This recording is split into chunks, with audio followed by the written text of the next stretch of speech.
logic your way through the TCA. TCA stands for tricarboxylic acid cycle. Citrate, it's got 1, 2, 3 carboxylic acid groups, hence the name of the cycle. You also might hear it called the Krebs cycle or the citric acid cycle. All of those refer to this same central pathway at the heart of so much about metabolism. It's easy to kind of get tied up in the names. I'm thinking about the names, but the names aren't very informative when it comes to the intermediates in the citric acid cycle. However, the structures are. And I encourage everybody to at least once go through the citric acid cycle without the names present and just think about the logic, the chemical changes that are happening in each of these steps. But I'll put the names here so that you can also associate the names with the molecules we're seeing. Today is going to walk through the chemical logic of this pathway, focusing on what changes when you go from one intermediate to another intermediate, looking at things like counting the number of carbons to see where you might be losing carbons, seeing where you might need CoA come and go, where might water come and go. Are your oxidation states changing? Do we need an oxidant? Do we need NAD+? Do we need our FAD? What do we need where and why?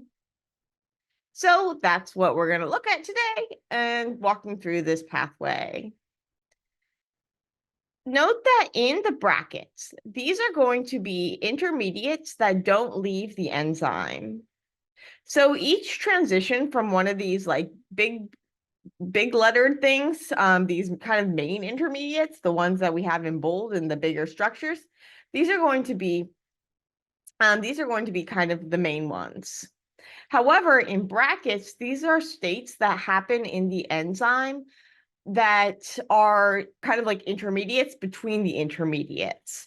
And they're typically pretty unstable a lot of the times, so that they rearrange to give us that, to give us the kind of bigger intermediate, bigger in terms of the one and bigger in the picture, not bigger in terms of actual size-wise.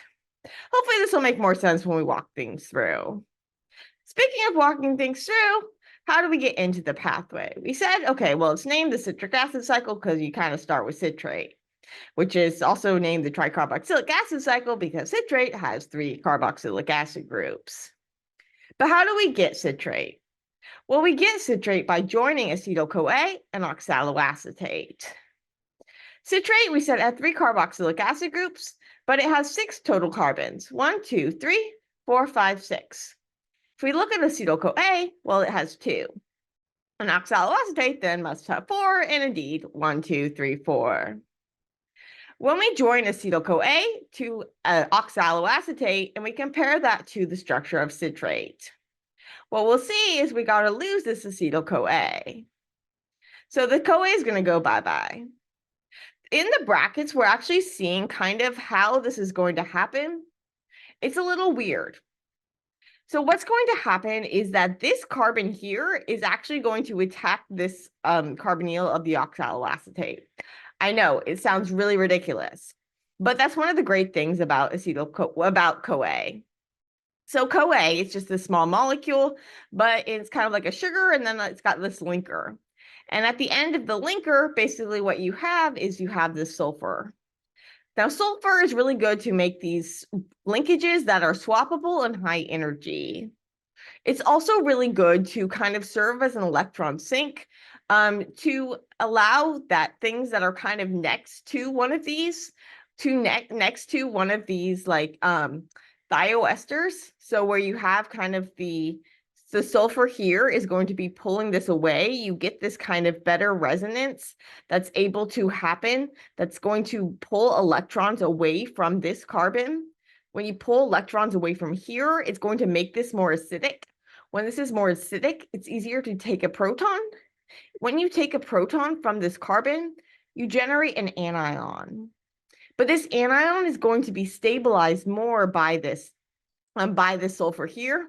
So you can have the kind of like the electrons are going to be delocalized more. This is going to be stabilized, but not stable.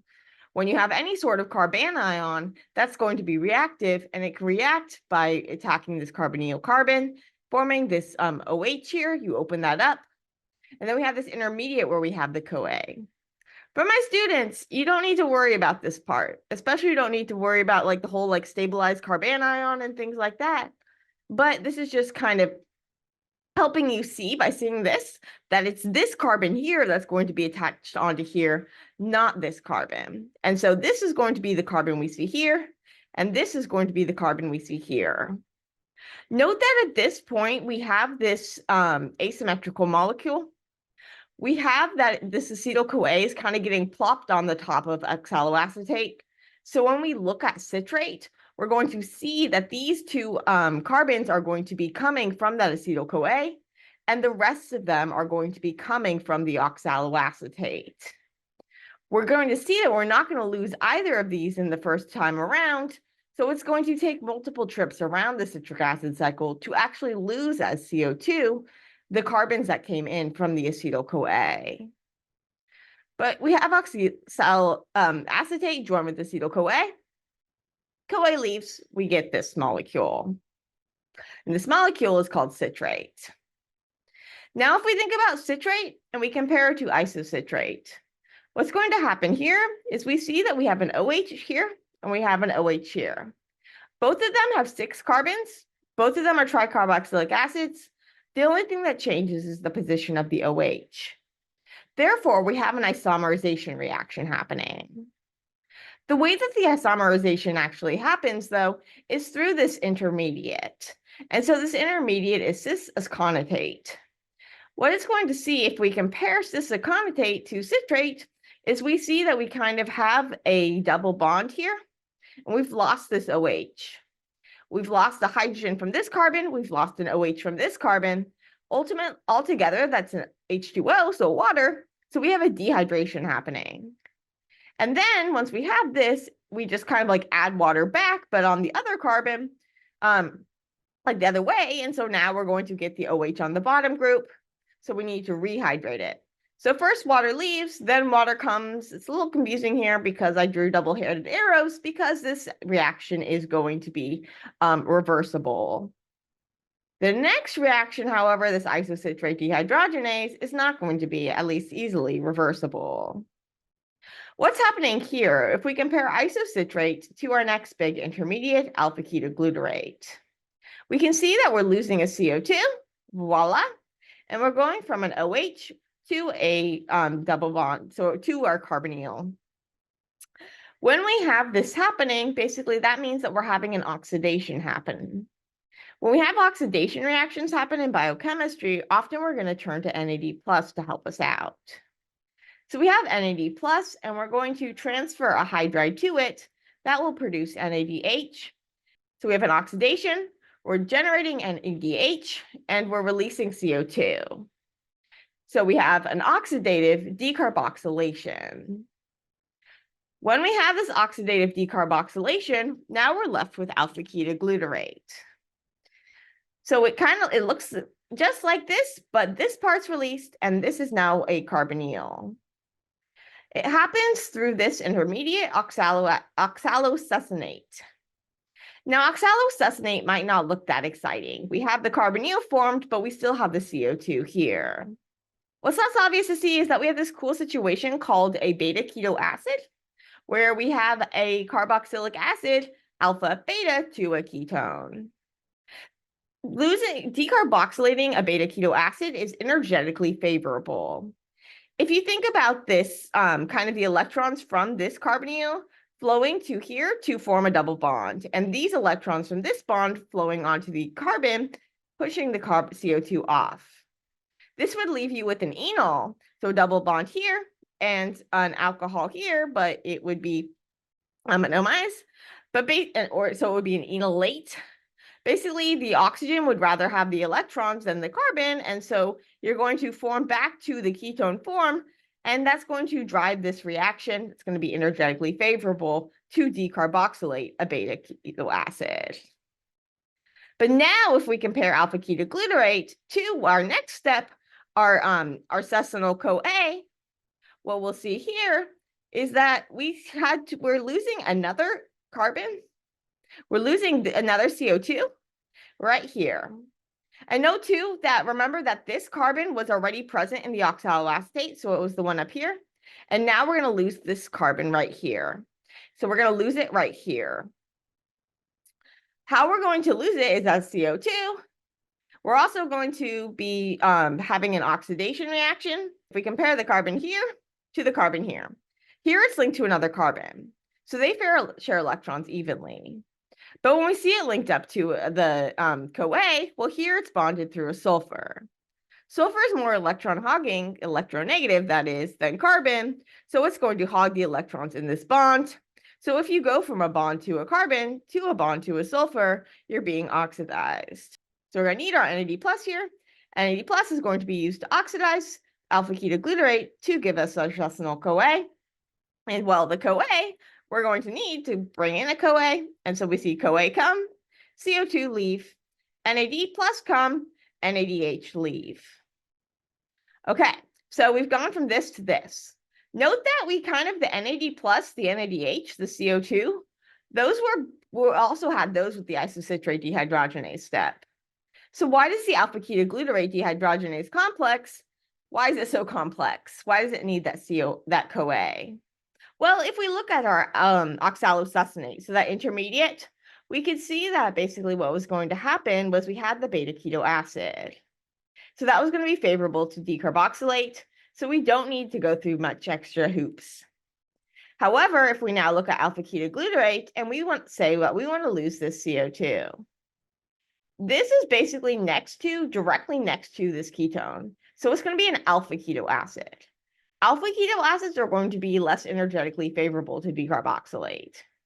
So instead of just like kicking off the CO2, we're actually going to kick it off and swap it off for CoA. And so it's a complicated way in which this actually happens, and it's this whole like complex of enzymes. But basically, you can imagine that the CO2 leaves and the CoA comes in. So now you're going to have this carbon bound to a CoA versus a carbon that was bound to this CO2, this carboxylic acid. So we've gone from 1, 2, 3, 4, 5. So we went from 6. Here we made 5. So alpha ketoglutarate 5.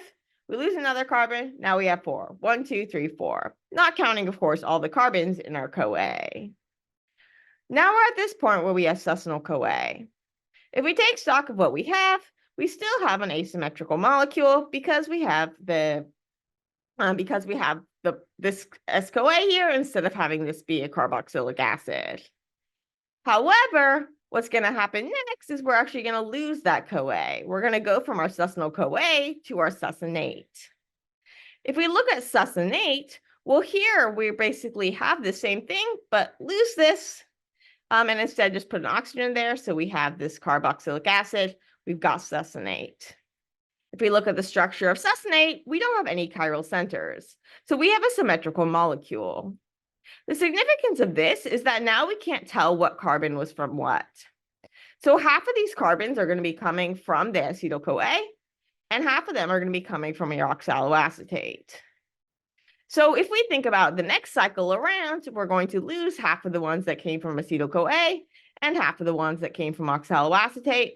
And so it's actually going to take multiple cycles around in order to get rid of both of those carbons from acetyl-CoA, at least on net, because these are going to be all scrambled at this point.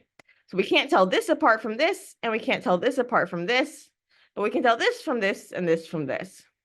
This is just going to come into play when we do like metabolic tracking, because you're not going to lose you can't tell which carbons came from the oxaloacetate versus the acetyl-CoA once you get to succinate. But before that, you could, because these were asymmetrical, because we kind of just plopped the acetyl-CoA, the acetyl part of the acetyl-CoA onto the top of oxaloacetate to give us our citrate. Going back to our story, though, we've gone from succinyl-CoA to succinate. But as this kind of like intermediate, the brackets show us, we're actually going through this intermediate where the sulfur is replaced by a phosphate rather than by the oxygen. And so sulfur, it forms these really like weak bonds. It's got these big electron orbitals that are hard to overlap. So basically, we're able to form these swappable linkages, and we can take a phosphate, an inorganic phosphate, and plop it on in place of that CoA. So we have the phosphate, we're using the energy from this CoA bond in order to plop on a phosphate. Now we have the phosphate on this molecule, but this phosphate is now going to be passed on to GDP to give us a GTP. So we lost our CoA, we gained a phosphate, and we're taking that phosphate and we're sticking it onto GDP. This will give us GTP.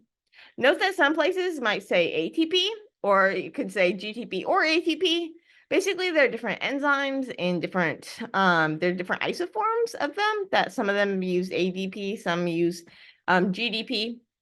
So it was thought that like humans was mostly just like GDP, but we also have ADP, and then it might have more of an effect than we thought. And so cool stuff coming out with that. So keep an eye out for that, but don't worry for now about ADP versus GDP. Our bodies can interconvert GDP and ATP really readily anyway, so don't worry about it. It's the big picture, but you'll typically see it written as GDP. But you can think of it as one ATP equivalent being made at this step. This is an example of substrate-level phosphorylation, or SLP. So it's not oxidative phosphorylation. We're not doing our electron transport chain or anything. We're not oxidizing. We're not using the power of the electron transport chain to generate ATP. We're doing the substrate level, where we're basically taking the phosphate from one compound and sticking it onto GDP to give us GTP. So we're taking it off of this this phosphorylated Succinyl-CoA in order to make, or this phosphorylated succinate, whatever you want to, however you want to call it, but you're transferring it from here onto GDP to make GTP. That's an example of substrate-level phosphorylation, where we're doing this phosphorylation, we're making ATP or GTP or some other NTP without actually going through the electron transport chain. At the end of the day, we get our succinate. So we see we have 1, 2, 3, 4 carbons. So we've lost both of our CO2s. We have the same number of carbons as we have in oxaloacetate. However, we also have a different situation when it comes to our oxidation state. If we look at succinate and we look at oxaloacetate, we can see that this carbon here needs to go from having 2 hydrogens attached to it to having a double bond to oxygen. If we think about it here, well, here it's this is kind of like 2 steps in oxidation. If we just oxidized it like once, we would get an alcohol group. But in order to get a ketone, we actually oxidize it twice. So we're going to need to have the equivalent of 2 NAD plus or FADs. So we're actually going to use one of each. We're going to use an FAD and an NAD plus. This is going to then allow us to regenerate our oxaloacetate. And we needed to kind of introduce this ketone here because that's where the acetyl-CoA is going to attack. So if we do count our oxidation numbers, we can see that this carbon, it's sharing fairly with these carbons, so nothing there. The hydrogens, each of these is going to donate an electron if you were to break the bonds. So that would be a -2 state. And if we look up at oxaloacetate, we can see, well, now it would be losing 2 electrons to the oxygen. And if you lose electrons, you have positive. So that would be a +2 oxidation state versus a -2. We have a change of 4. And typically, remember, we change oxidation states in multiples of 2 because we transfer hydrides. And so we'll need 1 hydride transfer to FAD and 1 to NAD+. So let's get back to how we actually go about doing that. If we look at our succinate, so back down here, and the next thing in line, fumarate. Well, here what we need to do to go from this to this is going to basically, we're going to introduce a double bond. If we introduce this double bond, well, what's happening here is we're basically having dehydration, we're having an oxidation. If we think about, look at each of the carbons in turn, these 2 carbons aren't changing what they're bound to, but these 2 carbons are. Over here, this carbon was bound to 2 hydrogens. So we said that both of these would, remember, they're symmetrical, both of these are going to have an oxidation number of -2. What's going to happen here is basically now this carbon is going from being bound to a hydrogen, so from two hydrogens to being bound, having another bond to a carbon. So we've lost a hydrogen, but we've actually lost the hydride because we're losing the electrons from it. So we're basically having now, instead of having a bond to a hydrogen, we have a bond to a carbon. It has to share the electrons fairly with the carbon, so we lose an electron. And same here. This one had to give up a bond to a hydrogen and gain a bond to a carbon. And so in this case, basically now we have this oxidation reaction, and we have this molecule called fumarate. To get to fumarate to malate, now we're finally going to have, we're basically going to set ourselves up for our final oxidation.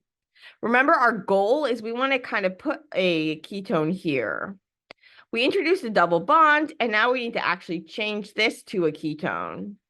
But first, what we're going to do is we're going to change it to an alcohol. But this is not going to be an oxidation reaction. This is just going to be a hydration. Because instead of just adding like an oxygen or an OH, we're actually adding H2O. So we're just taking this fumarate where we're adding water across the double bond. So you see that this carbon here is going to be having an OH added, and this carbon is going to have an H added. So this carbon is going to basically, it's an internal oxidation reduction kind of thing. So this carbon, because it gains a hydrogen, or it would basically like gain an electron, and this carbon, because it gains a bond to oxygen, it would kind of lose an electron.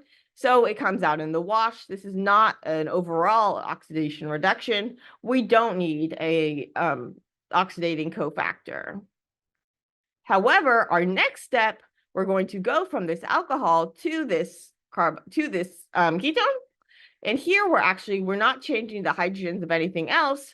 We're just going to basically be losing a hydride. So we're going to lose this hydrogen and the electron with it, form a double bond with this oxygen, lose a proton, and then we're going to generate this NADH. So we're going to use NADH in order to oxidize that alcohol of malate to give us this oxaloacetate, which has this ketone here.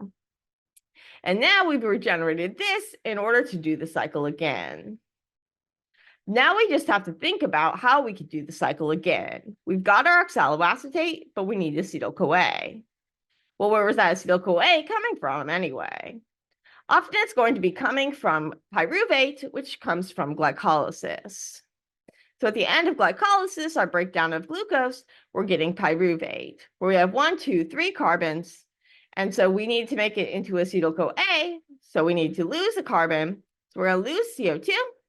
And we're going to generate this 2-carbon molecule. Just like we saw here, if we look down at alpha-ketoglutarate dehydrogenase, we saw that we were introducing a CoA, and we were losing a CO2. We also said that we needed an NAD+ and NADH. And indeed, if we look at pyruvate and we look at acetyl-CoA, well, if we imagine that we lose a CO2 and we gain a bond to a sulfur, this would be an oxidation.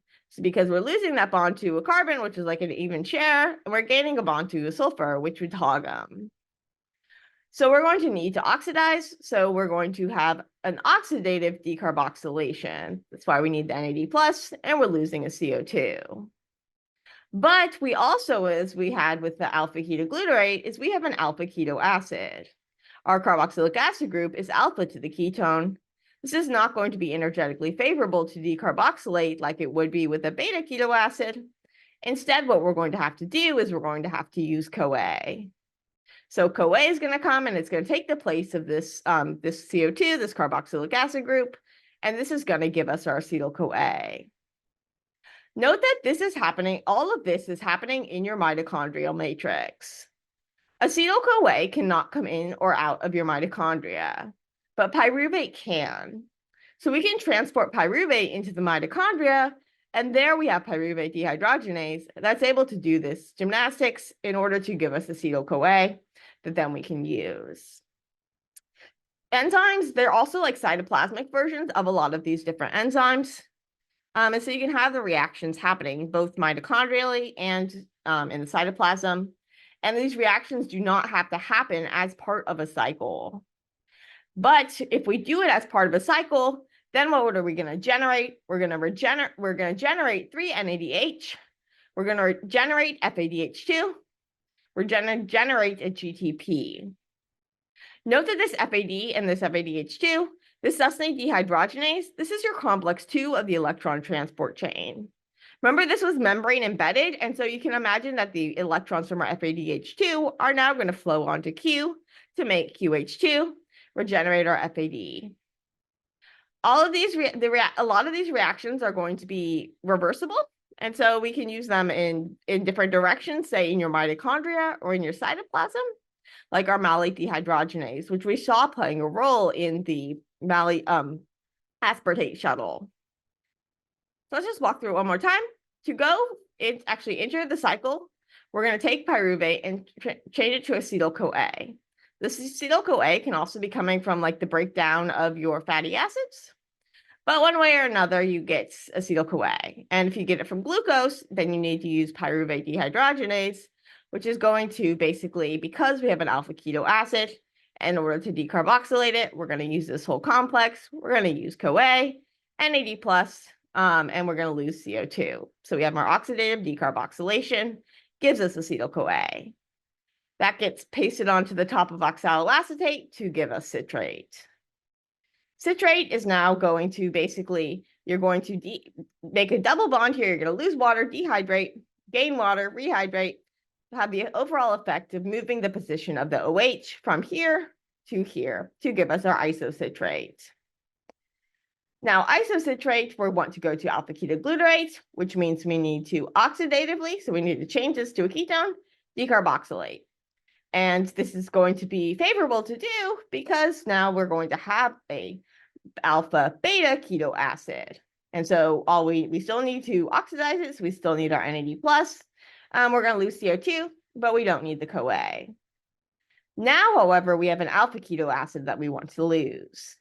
So we are going to use the CoA. We're going to use all that fancy gymnastics, that whole the whole complex with those different like E1, 2, 3 subunits.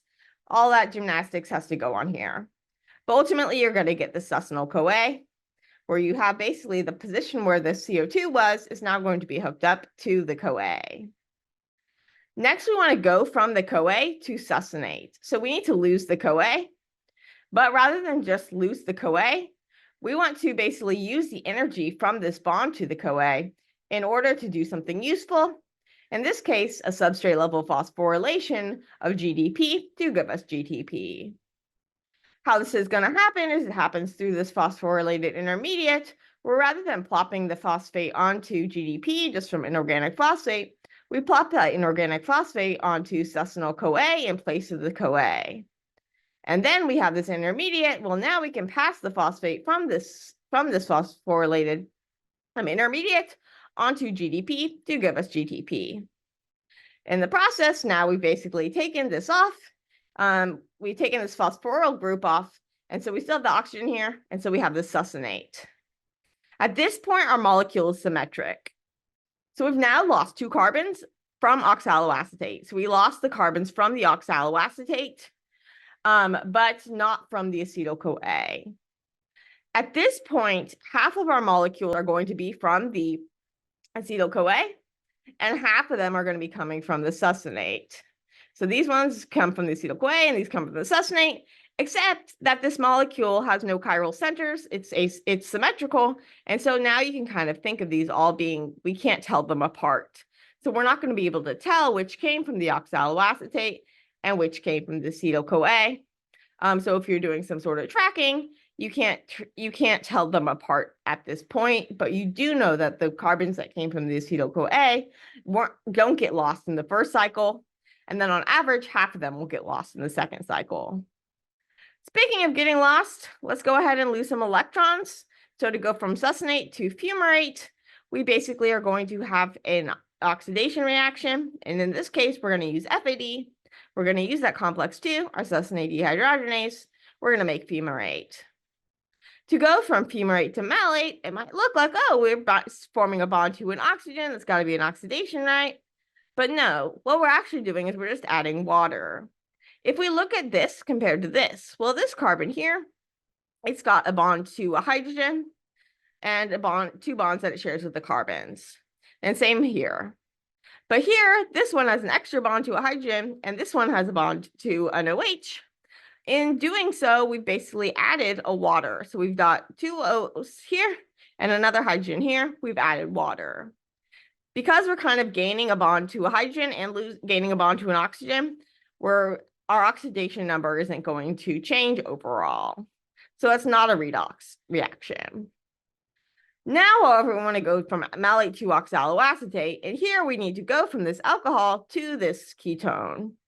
This is going to be an oxidation. We're going to use NAD+, and the enzyme that does it is malate dehydrogenase. Cool fact is that this malate dehydrogenase, it actually is energetically unfavorable to go from malate to oxaloacetate. So if you go and you do this experiment, like in the lab, it'll go from oxaloacetate to malate. And in fact, we go from oxaloacetate to malate in the cytoplasm in our malate aspartate shuttle in order to get the NAD equivalents from glycolysis in. But the NAD equivalents that we get from this pyruvate dehydrogenase step and all of them that we get from the cycle can enter directly at complex 1 because all of this is happening in the mitochondria. So I hope this helped you. Remember, don't think about only the names. Think more about the structures when trying to determine what's happening at each step.